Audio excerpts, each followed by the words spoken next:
Lottie Moon, Lottie Moon, Lottiemoon, Lottie Moon.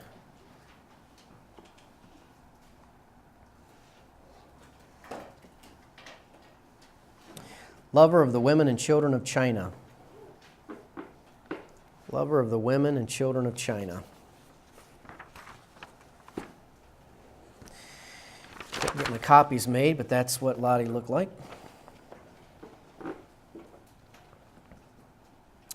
Born 1840 in Virginia on a plantation. 6 brothers and sisters. Father a Presbyterian, mother a Baptist. Lottie, Baptist. Mom won that battle. Mom won that battle. There we go. Okay.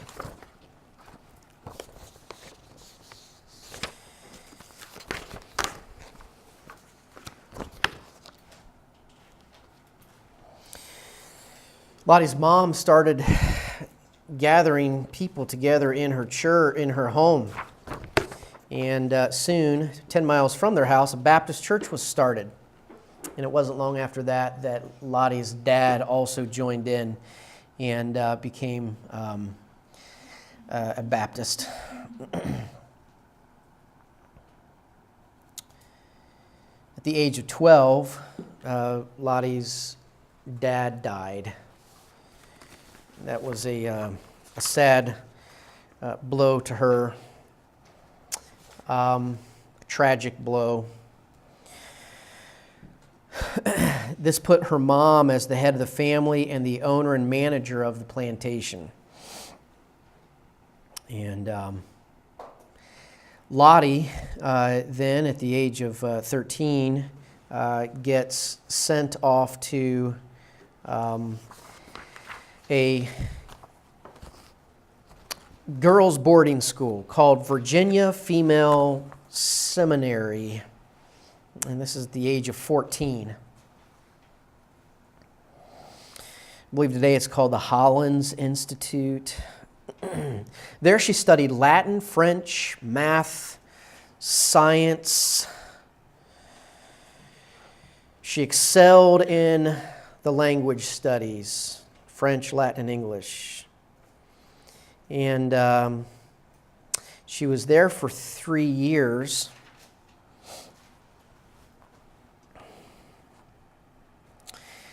She enjoyed the studies. She did not enjoy the religious studies. She enjoyed the academics.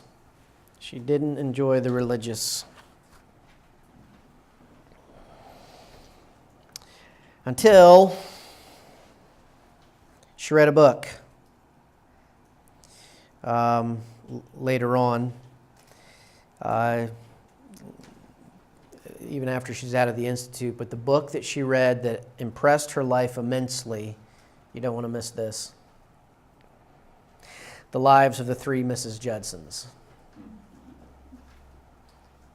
So that book was used by God to be a turning point in her life with regard to her interest in spiritual things. But anyway, she's off at the girls' school. Lottie, by the way, was just a flat-out fire pistol. She had thoughts, let's just say that. She was a driven ball of energy and determination and willpower, and apparently unafraid to utilize her voice to state her opinion when necessary. So she loves the schools, eating up the academics, really uninterested in spiritual things. Around this day and in her time, Alexander Campbell was popular. We just read about him, right? He was popular. His beliefs were kind of spreading. The Campbellites, the Church of Christ. And so she begins to search for what she would believe after she got out of the girls' school at the age of 16, she then went to, these were new in this day, but she went to a female seminary, it was called, named Albemarle, Ablemarle,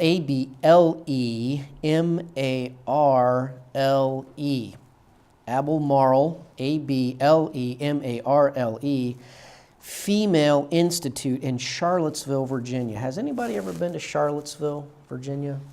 Anybody ever been there? It's Thomas Jefferson's home is there. It's just beautiful through there. That part of Virginia is beautiful. To be southwest of Washington, D.C. She goes there at the age of 17 and studies Greek and Latin and was a high scholar, highly educated. And she was excelling at these things.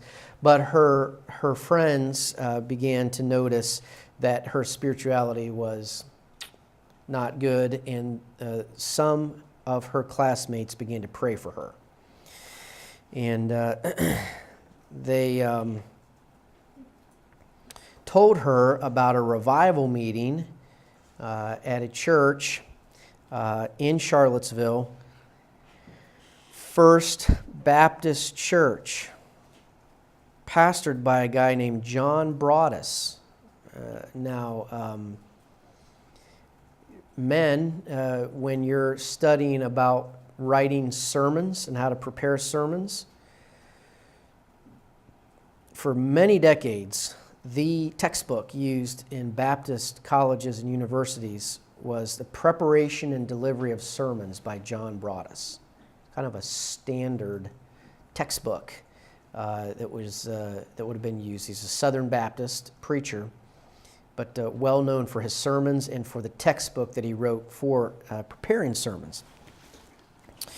And Lottie decides that she would go to this revival meeting with a plan of ridiculing the preacher. She felt that the preachers were uneducated and were foolish. And so she goes there with the idea of ridiculing the preacher, but she ended up being silent during the message and actually going home and thinking about what she heard. She stayed awake that night. The next morning, the church had talked about a sunrise prayer meeting that she decided to attend. And so she went there to the prayer meeting and heard people pray for the lost. She walked in on one part of the prayer meeting where she heard her fellow classmates praying for her. And after that, she got with the pastor and asked to speak with him, and he was able to come forward. She came forward that night and received Christ at the invitation. December 22nd, 1858, the age of 18 years old, Lottie Moon made her profession of faith and was baptized into the Baptist Church at Charlottesville. And she showed a tremendous change in her life. She now returned to school to finish her degree with a soft spirit and a new burning desire for the Scriptures. She ended up adding every course in Christianity that Albemarle offered. By this time, she was completely proficient in Greek, Latin, French, Italian, and Spanish. How about that? Her professor recommended she add one more course, Hebrew. At the end of her 4 years at Albemarle Seminary, she was one of the first 5 young ladies in the South to earn a Master of Arts degree. Of course, you understand that education on this level for ladies this is a new thing at this time period in history. John Broadus not only was the pastor, but he was the president of the seminary, and when she graduated, John Broadus said, Lottie Moon, Miss Moon, is the most educated woman in the South. And she was, as we said, very young.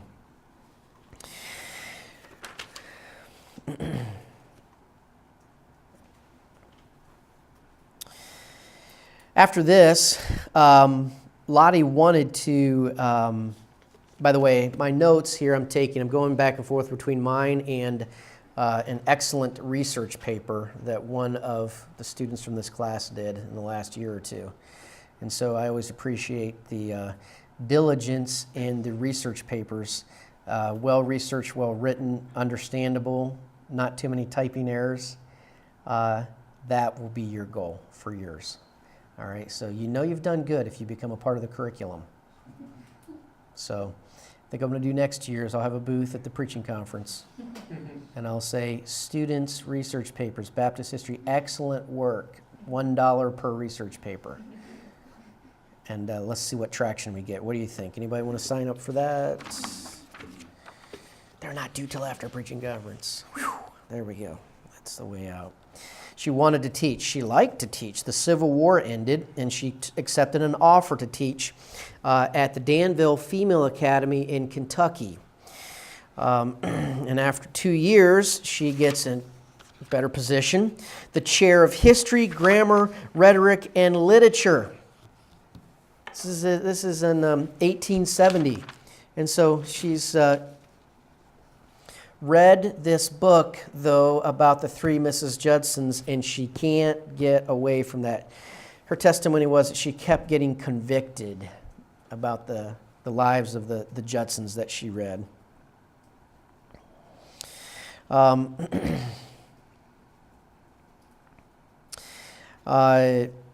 There's opportunities here. She moved down to Georgia to teach in girls' school. Girls' schools are growing in popularity.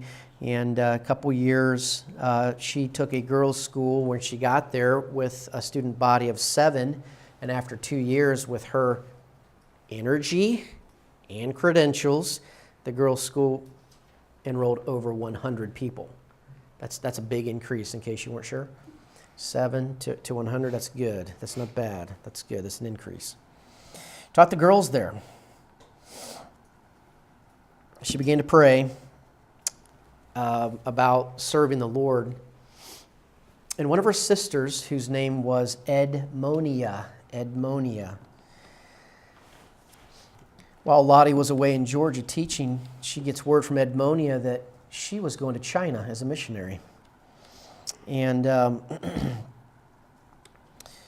Tengchao, North China, to assist the Crawford family. This move by her sister to China really got Lottie considering missions. And R.B. Hedden preached a missions challenge to her at her church in Georgia. I don't know R.B. Hedden, I've never heard of him before, but his message that he preached resulted in Lottie Moon coming forward at the age of 32, 33 years old to surrender to go to the mission field in China. And when Lottie made her mind up and felt that it was right to do, she took action pretty quickly. So what we find is in September 1st, 1873, Lottie is in San Francisco, and in September 1st, and October 17th, 1873, she arrives in Shanghai, where she ends up in Tengchao, China. And there she met the Crawfords. And it's here that Lottie Moon is going to give the next 40 years of her life, China. Soon after this, Lottie's sister, Edmonia, who never was a very healthy person, got sick. And Lottie ended up returning with Edmonia, accompanying her back to the United States. And then Lottie wanted to return back to China, but the mission board was not going to grant her passage money. Whether things were tight or they just chose not to, I don't know. But the fact of the matter was there was no money for her to get back. So she just raised the money. She got together 12 girls, 6 on a team, and said, we're going to play volleyball for 96... A second, sorry. Sorry, I was confusing Baptist histories there a little bit. That's going to be the Baptist history they write about your life, not about Lottie's life. I don't know how she raised the money, but I'm not surprised that she did. She raised the money. And so, December 1874, back to China. She got back to China, and there she was greeted with a famine. In 1878, 4 years later, the Crawford family returns to go on furlough. In 1879, Lottie goes to Villages. She has a co-worker there named Mrs. Holmes, is still with her. And then in 1881, Lottie ends up at a place called Little Crossroads. And that became her home. And in that year, Mrs. Holmes, her one co-worker, returned to the States, never to return to China. Lottie is alone. She's single. She's alone.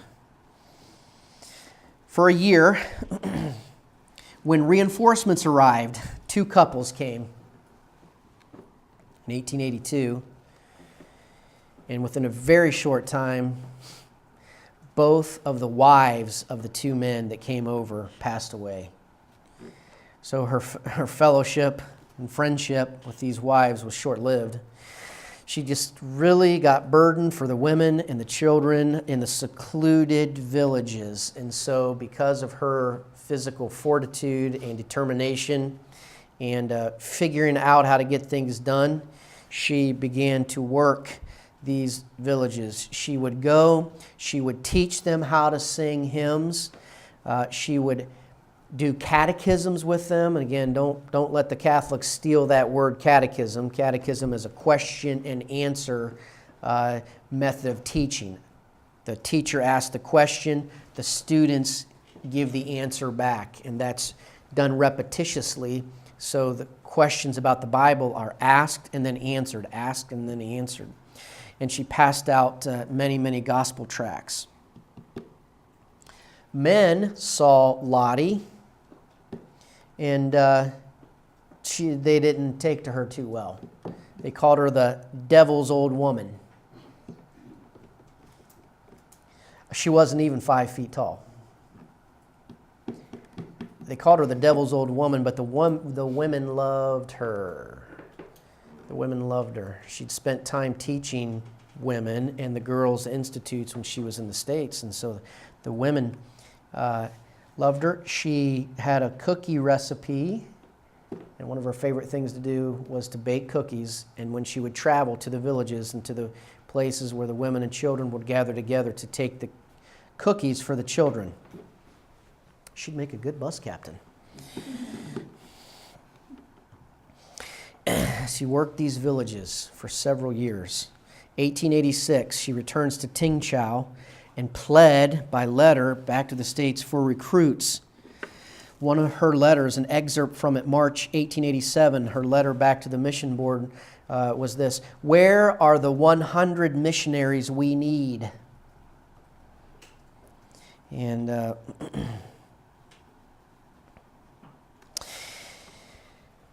that letter reached some of the women in the Southern Baptist churches. So what happened is this: the mission board would publish missionary letters and would send them to the churches.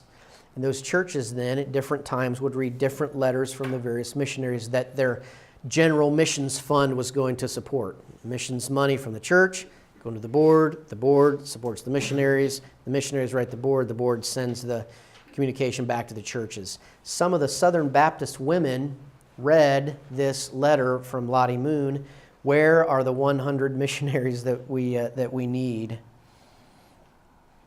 And so, often churches would have, we don't have this issue in a lot of our churches today, but churches would have committees. You ever heard of churches that are just filled with committees? The committees, the committee for this, the committee for that. Well, one of the committees, not all were started wrongly. One of the committees was a ladies' missionary society or committee. And they'd meet and they would communicate with the missionaries. They would send materials. They would pray for them. Some of the missionaries, ladies got together and says, how about if we take an offering up for Lottie Moon? How about if we do that at Christmas? How about if we call it a Christmas offering? And at Christmas time, our offering that we take up will go to Lottie and to help support her and the work there among the women and children. And so they did. They took that up, and I'll talk a little bit more about that in a little while. 1890, Lottie is now 50 years old, and 2 missionaries arrived, and one more was on the way, and their response back, to the mission board, these missionaries' response back was this: Lottie Moon is the best man that we have.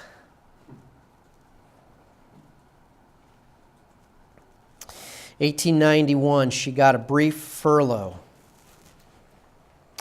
In the year 1892, she's in Atlanta at the Southern Baptist Convention for Missions, and she's pleading for the cause of China. And in the fall of 1893, she returns back to China, working in Tingchao. And by 1897, there are 3 churches that have been established with 97 members. And aside from the church, Lottie is visiting 30 mission outpost stations each week.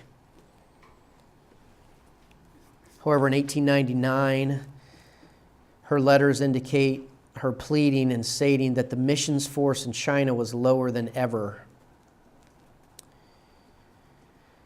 She had a co-worker, Anna Hartwell, that had been with her for about 4 years, and Anna Hartwell left and went back to the States, leaving Lottie Moon alone again. 2 things happened in January of 1900. Those of you that are history buffs know where I'm going to go with this. Those of you that aren't, well, you'll be surprised. January 1900, she hears of another missionary coming to help, but she also hears about the Boxer Rebellion.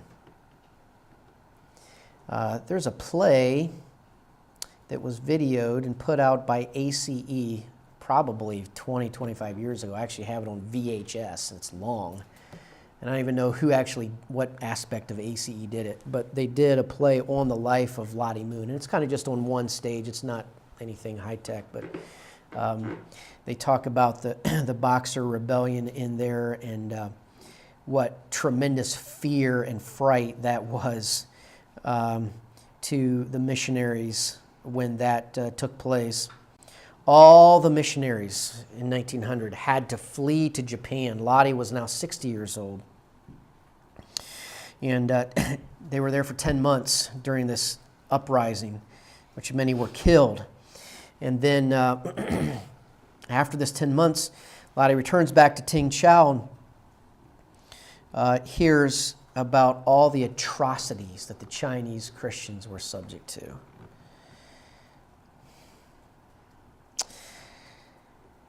The year 1902, Lottie records that through the ministries and the outreach of the Tingchao churches with the 30 mission stations, that 100 people during that year came to know the Lord as Savior, were saved. 1903, Lottie returns to Charlottesville, Virginia. During that trip, she hears Teddy Roosevelt. The next year, Lottie returns back to China. And in 1909, 5 years later, her sister, Edmonia, passed away.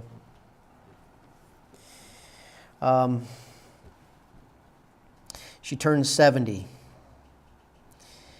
She would spend, at the age of 73, afternoons a week to make her visits.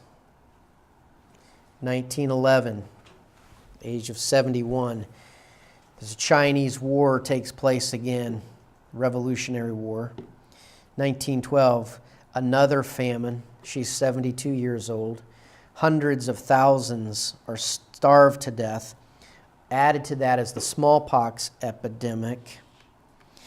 Added to that was a large abscess behind her ear that caused her constant and tremendous pain and not money to pay a doctor to take care of it. Lottie had to borrow the money that she had, and most of the money that she borrowed or got was given away because she had this statement, "If they don't eat, I don't eat." And she looked around and saw starving women and children, and she would have a little food in her house. And very common for her to get knocks on the door late at night with distraught moms with babies and young children saying, "We have nothing to eat." She would take what she had and she would distribute it. She would give it to them. And this caused her in her 70s to get weaker and weaker. So it got to the place where she put herself on a ship to head back to San Francisco. And on December 24th, 1912, at the age of 72, while in Japan en route home, she passed away. And faithful unto death would be a phrase to categorize her life. I want to mention a couple other things about her life as well. Let's see here. All right. While she was in the States, Lottie met a man by the name of Dr. Crawford Howell Toy, T-O-Y. Dr. Toy had been one of her teachers when she was at that Albemarle Female Institute. He had a strong impact on her while she was a student. She found out soon after she got to China how lonely it was to be over there as a single missionary. And so she began a communication with this, exchanging letters here with Dr. Toy. They began to write, kept writing back and forth to each other. And the fact of the matter is, Lottie was interested in Dr. Toy and vice versa. But something happened, don't know exactly what it was. Dr. Toy left, had to resign from teaching. He ended up at the Southern Baptist Theological Seminary. He had to resign from there, and he took a job teaching Hebrew and Semitic languages at Harvard.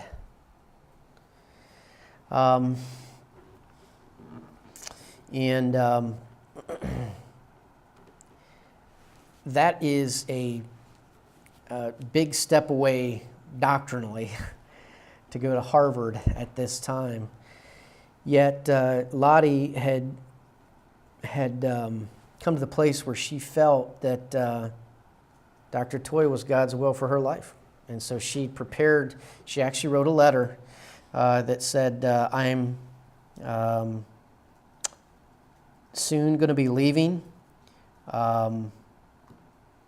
China to go back to Harvard to join with Dr. Toy and be together with him. Lottie sent a letter to her family talking about plans for a wedding the following spring. Now, the fact of the matter is this. Lottie's correspondence here doesn't give us the specifics, but there never was a wedding. Dr. Toy's family understood that the engagement was broken off because of religious differences. Late in Lottie's life, one of her younger relatives asked her if she had ever been in love. And she said this, "Yes, but God had first claim on my life. And since the two conflicted, there could be no question about the result." And so the life of Lottie Moon took a completely different course as a result of that. The Lottie Moon Christmas offering was done in the late 1800s, and that was a tradition that spread not just among several churches, but it spread to the entire Southern Baptist Convention as a whole. And the Lottie Moon Christmas offering. Anybody ever heard of that before? The Lottie Moon Christmas offering? As of several years ago, the Christmas offering alone had raised $1.5 billion for missions. Now, we're disappointed in the downward spiral theologically and practically of the Southern Baptist Convention, no doubt. But half of the entire budget for Southern Baptist missions every year is supplied by the Lottie Moon Christmas offering. So we're challenged by her life. We are challenged by her surrender, a life of loneliness with famine-ridden, war-torn China, women and children as her companions, where she could have been quite comfortable, I would say, in Cambridge, Massachusetts, with a rather wealthy professor for a husband, probably a rather comfortable life. But she kept her heart in the Lord's hands. And even when what she apparently loved the most was what was at stake, she made a choice that unfortunately many ladies that are not as surrendered to God don't make, and then they pay the price for that poor decision the rest of their life. So anyway, Lottie Moon, there's her picture. Not tall in stature, but tall in character and tall in her work and her love for the women and children of China. So anyway, I encourage you to read about her. You'll find several entries here in American Crimson Red about, sorry, not American Crimson Red, This Day in Baptist History, about Lottie Moon and her life. And her entry is on December 24th, which is the day that she passed away. The Boxer Rebellion took a heavy toll on Lottie Moon as she sacrificed her own food for the Chinese during the time of famine. The Foreign Mission Board sent a nurse, Cynthia Miller, to escort the missionary home. Death came to the frail servant of Christ on Christmas Eve aboard the ship in the harbor of Kobe, Japan. A simple monument is to be found in the cemetery of her home church near Crewe, Virginia. All right, Lottie Moon.